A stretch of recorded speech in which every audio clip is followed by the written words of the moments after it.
धर्मराज दशरथ की नगरी अयोध्या में एक दिन का सूरज भी कुछ खास था। राजा दशरथ के 4 पुत्र थे, राम, लक्ष्मण, भरत और शत्रुघ्न।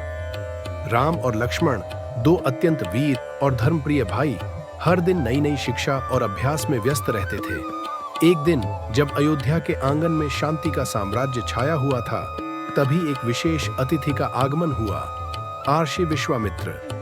आर्षि विश्वामित्र, जिनकी तपस्या और ज्ञान का पूरा ब्रह्मलोक सम्मान करता था, अयोध्या में आए। उन्होंने राजा दशरथ के महल में पहुंचकर राजा को प्रणाम किया।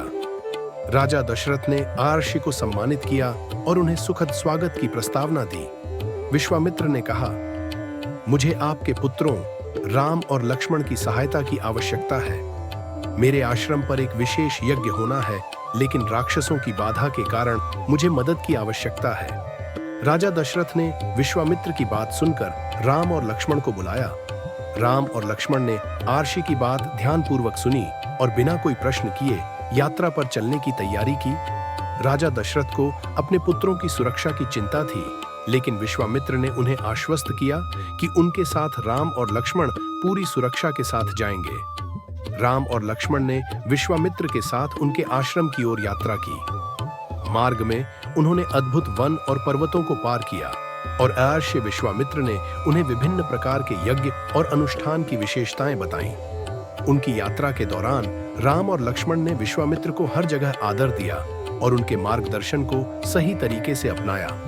जब वे विश्वामित्र के आश्रम पर पहुंचे तो वहां का वातावरण पूरी तरह से शांत और दिव्य था। आश्रम में हरियाली और फूलों की भरपूर छटा थी। आश्रम के आंगन में एक यज्ञ मंडप सजाया गया था। राम और लक्ष्मण ने आर्षि की मदद की और यज्ञ की तैयारियों में भाग लिया।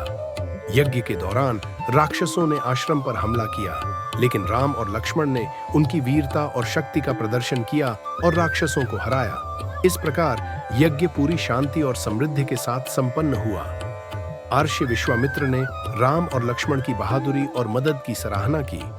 उन्होंने उन्हें आशीर्वाद दिया और कहा, तुम्हारी वीरता और धर्म के प्रति निष्ठा ने इस यज्ञ को सफल बना दिया। तुम्हारे बिना यह संभव नहीं होता। राम और लक्ष्मण ने विश्वामित्र से आशीर्वाद प्राप्त किया और वापस अयोध्या की ओर प्रस्थान किया। उनके लौटने पर राजा दशरथ और नगरवासियों ने उनका स्वागत किया। राम और लक्ष्मण की वीरता की चर्चा हर ओर होने लगी और अयोध्या में उनकी यात्रा और साहस की कहानियां सुनाई जाने लगीं। इस प्रकार राम और लक्ष्मण ने विश्वामित्र की सहायता से एक महत्वपूर्ण कार्य पूरा किया और अयोध्या की धरती को और भी अधिक गौरवान्वित किया। उनका साहस, समर्पण और धर्म के प्रति निष्ठा सदा के लिए आदर्श बन गया।